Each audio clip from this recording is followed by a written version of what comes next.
Terima kasih Anda masih bersama kami dalam Berita Papua hari ini.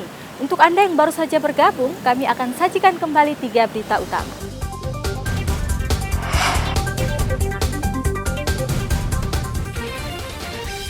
Ribuan orang ikuti pemakaman mantan Gubernur Papua Lukas NMB.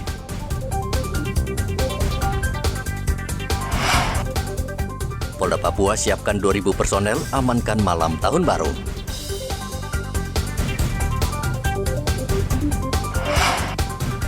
Kantor DPRD Mimika dirusak orang tak dikenal.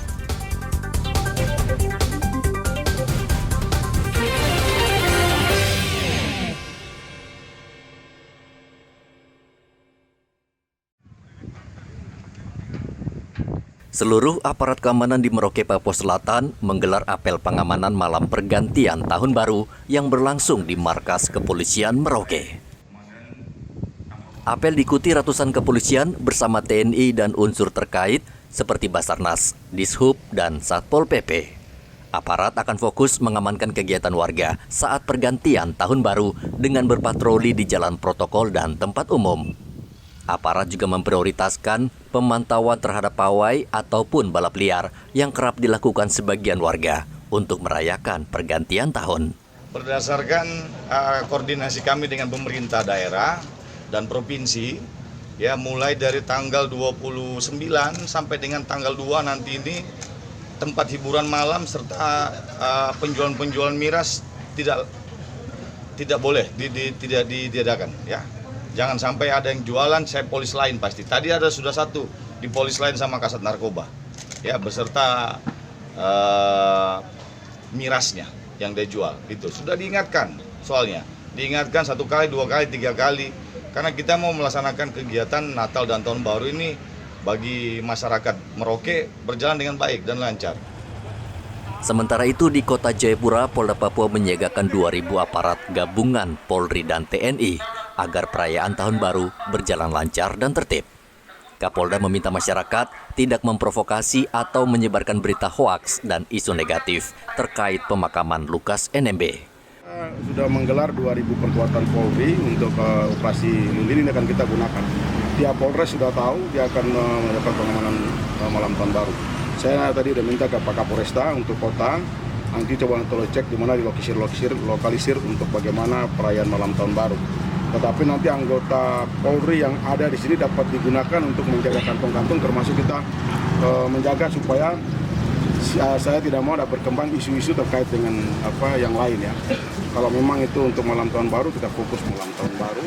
Anggota Polri akan kita siagakan dibantu teman-teman TNI untuk menjaga. Fakiri berharap masyarakat ikut membantu TNI dan Polri menjaga keamanan.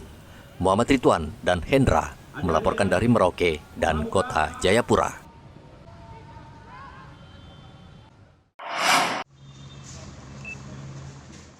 Polres Merauke saat ini siaga mengantisipasi tawuran yang kerap terjadi saat malam pergantian tahun. Kawasan yang paling rawan tawuran adalah kawasan Pintu Air, Gudang Arang, belakang rumah sakit, dan belakang Stadion Mini Maro. Untuk antisipasi hal tersebut, Polres Merauke meningkatkan patroli ke lokasi tersebut dan akan menindak tegas jika ada warga yang berbuat onar. Tawuran di wilayah-wilayah tertentu, ya ini saya minta tolong kepada jajaran Intel, Kasat Bimas, Kapolsek Kota, supaya bisa mendata dan mengantisipasi. Apa yang dilakukan Pak Kasat Bimas lakukan sebelum Tahun Baru, Kasat Sabara lakukan sebelum Tahun Baru, Kasat Serse, Kasat Narkoba, ya Kring Serse main seperti itu, ya bekerja sama dengan Kapolsek Kota seperti itu. Ya, jadi harapan saya itu dan diawasi pelaksanaan kegiatan preemptif ini oleh Kasipropam. Karena ada sprint di sini. Ya, Pak Kasih ya. Nah, terima kasih Pak Kasipropam ini sudah tanggap dan sangat baik membantu kegiatan saya. Itu bagian internal saya terkait dengan tugas-tugas kepolisian. Pembinaan dan pengawasannya. Kapolres juga meminta anggotanya melakukan pendekatan terhadap warga di kawasan tersebut, termasuk dengan tokoh masyarakat agar tawuran bisa dicegah.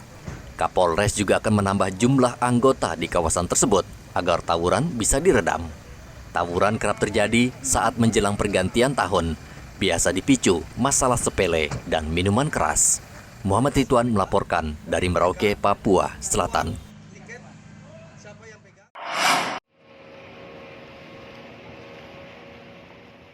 Tim SAR akhirnya menutup operasi pencarian satu korban tenggelam di perairan Atsi, Kabupaten Asmat, Papua Selatan sepekan yang lalu. Tim SAR bersama keluarga korban sudah menyusuri lokasi kejadian dan memperluas area pencarian.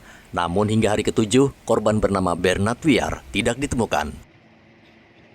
Sesuai dengan SOP, tim SAR harus menutup operasi pencarian terhadap korban. Kendati demikian, tim SAR tetap terus memantau perkembangan dan informasi dan akan segera bergerak jika ada tanda-tanda korban ditemukan. 1 ketinting 10 PK dengan penumpang 2 orang dari Asmat menuju ke Eseib, distrik Pantai Kasuari.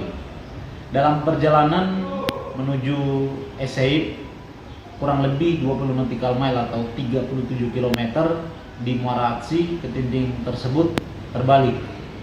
Kemudian 2 orang penumpang tersebut berusaha untuk menyelamatkan diri. Kemudian 1 orang penumpang ditemukan atas nama Rano dan 1 orang penumpang lagi dalam pencarian. Namun pencarian belum membuahkan hasil. Kemudian kami menutup operasi SAR dengan komunikasi dengan keluarga korban bahwa pencarian sudah tidak efektif dan semua daerah yang dicurigai korban tersebut hilang dan diperkirakan ada di lokasi tersebut sudah tidak ditemukan atau tanda-tanda ditemukan, sehingga operasi SAR dinyatakan ditutup atas kesepakatan Basarnas Timika dan keluarga korban beserta unsur potensi SAR yang terlibat dalam operasi pencarian. Korban Bernard Wiar 23 Desember lalu bersama rekannya bertolak dari Kabupaten Asmat menuju Kampung Kasuari, distrik Atsi dengan menggunakan perahu kecil. Namun sesampainya di Muara Atsi, perahu mereka dihantam ombak besar dan terbalik. Rekan korban bernama Reno berhasil menyelamatkan diri, sementara Bernard bernasib malang. Igo Batmomolin melaporkan dari Asmat, Papua Selatan.